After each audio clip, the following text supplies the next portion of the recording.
Hello friends, সবার বাড়িতে এখন পরীক্ষার মোটামুটি ঝামেলা চলবে। তাড়াতাড়ি করার জন্য যেটা করছি সেটা হচ্ছে খিচুড়ি করছি।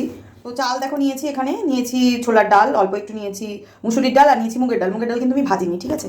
সব একসঙ্গে নিয়ে নিয়েছি, এগুলোকে ধুয়ে নেবো। আর এখানে সবজি কেটে নিয়েছি, বিনস আছে, আলু আছে, শিম আছে, গাজর আছে, মটরশুঁটি আছে, আর লঙ্কা আছে, ঠিক আছে? তো জলদি শুরু করে দিই চলো। এখানেও আমার তেল গরম হয়ে গিয়েছে, তো চলো ঝটপট শুরু করে দেবো। খুব একটা বেশি মশলা কিছু ইউজ করবো না, শুধু আদা বাটা দিয়েই করবো। প্রথমে যেটা করবো, সবজিগুলো একে একে দিয়ে দেবো।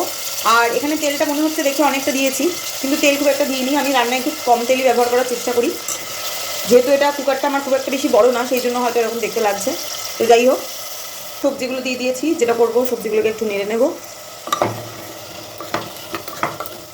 একটু ভাজা ভাজা হোক। তো দেখো এখানে হয়ে গেছে প্রায় একটু ভাজা ভাজা মতো।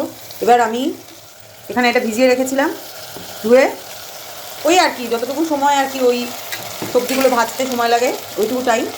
সব কিছু দিয়ে দিয়েছি, আর আলাদা করে দেখালাম না। এখানে আমি দিয়েছি হলুদ আর লাল লঙ্কা গুঁড়ো, সামান্য আদা গ্রেট করে রেখেছিলাম, একটু চিনি, নুন আর জিরে আর ধনে আমার যেটা ওই মশলা করা ছিল এর মধ্যে আমি রেখে দিয়েছি, এটা লাস্টে অ্যাড করব। তো এটা মিক্স করে নিই। তো মিক্স করা আমার হয়ে গেছে। আর এখানে করে নিয়েছি গরম জল, তো গরম জলটা একটু দিয়ে দেবো। সবাই সব কিছু জানে, তবু মাঝে মাঝে ভিডিও শেয়ার করতে ভালো লাগে। জল দিয়ে দিয়েছি, প্রেসার কুকারটা বন্ধ করে দেবো। সিটি দেবো, মাত্র দুটো দেবো, ঠিক আছে? দুটো সিটিতেই হয়ে যাবে। তারপরে ঘি আর সামান্য একটু ওই যে ভাজা মশলাটা করে রেখেছিলাম ওটা উপর দিয়ে ছড়িয়ে দেবো।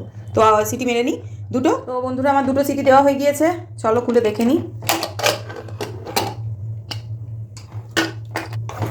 দেখো একদম রেডি। কিন্তু ভাজা যে মশলাটা ছিল ওটা দিয়ে দেবো, একটু মিক্স করে দিই। তো এটা আমার রেডি হয়ে গেছে। আর ওটা হতে হতে আমি এখানে একটু আলু আর ফুলকপি ভাজা করে নিয়েছি, আর আছে আমসত্ত্ব চাটনি। ভিডিওটা কেমন লাগলো বলো। টাটা।